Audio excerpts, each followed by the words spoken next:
ni bàbá dùgbẹ̀ yìí dùgbẹ̀ tí wọ́n sọ lẹ́lẹ̀ àlùjọ ní èmi jọ ẹjájọ́ máa jò Mr. Òróróróró ọ̀rárárárá Mr. Talent ò ní ẹ ṣáà pè mí sórí aago mi wọ́n yá bàbá mọ̀ wọ́wọ́ mi ò ṣe máa kọ́ lówó ẹ̀yìn tiwa Bísí Ológe gbogbo wa ẹ̀rẹ̀ lágbo ó ti yé yín lọ́dọ̀ Bísí Ológe ọmọ yìí ni tẹ máa ń gbádùn lórí tẹlifíṣàn yìí ẹ máa wo ẹ má gbé kúrò ẹ ó fẹ́ gbé kúrò ó gbọ́dọ̀ gbé kúrò bẹ̀ jẹ́ kó wà báyẹn ilẹ̀ báyẹn thank you very much dùgbẹ́ yín náà lélẹ̀ sọ fún dáadáa bẹ̀rẹ̀ kẹ́sì Mr. Talent thank you.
ayé dáhùn wí ti dé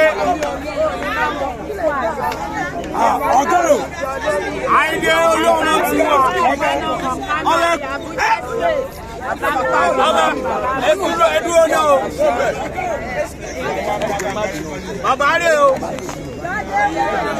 ẹ wojú bàbá ẹ jẹ́ kí bàbá wojú wa ó pọ̀ ẹ jẹ́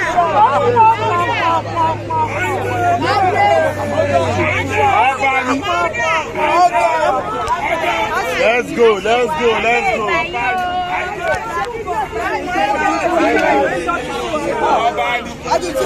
Congratulations.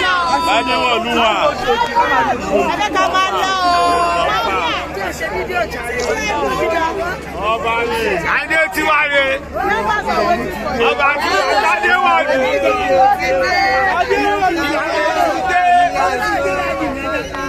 Aṣíwájú ẹgbẹ́ onílọ yẹn. Ẹgbẹ́ àlọ́.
Adéwọ̀lù tí wà lélẹ̀ yìí o.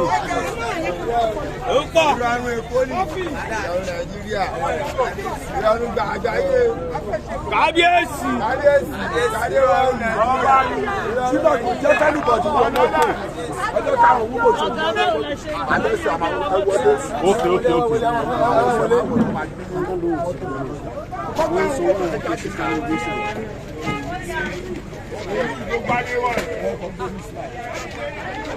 Kábíyèsí ọba ni.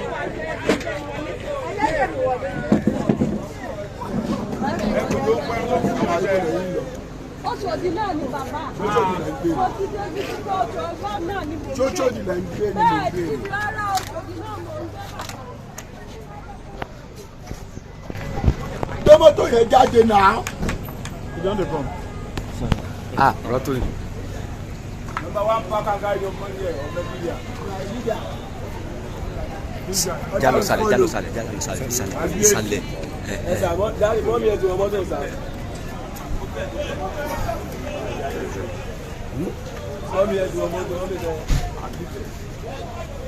Kábíyèsí. Olú tó gbádé wọ̀lú. Aṣíwájú ẹkùn tó ń pọ́n tó bá wọn tí ẹ jẹ́. Ṣé ọ̀rọ̀ gbé bọ́ọ̀sì yẹn jáde? Ta ló fẹ́ gbé mọ́tò yẹn jáde náà? Wọ́n ti gbé bọ́. Mọ́tò bọ́ọ̀sì yẹn ló fẹ́ gbé. Thanks for watching this video. Please don't forget to click on subscribe button. Kindly comment and share. We drop new videos daily. Thank you. God bless you.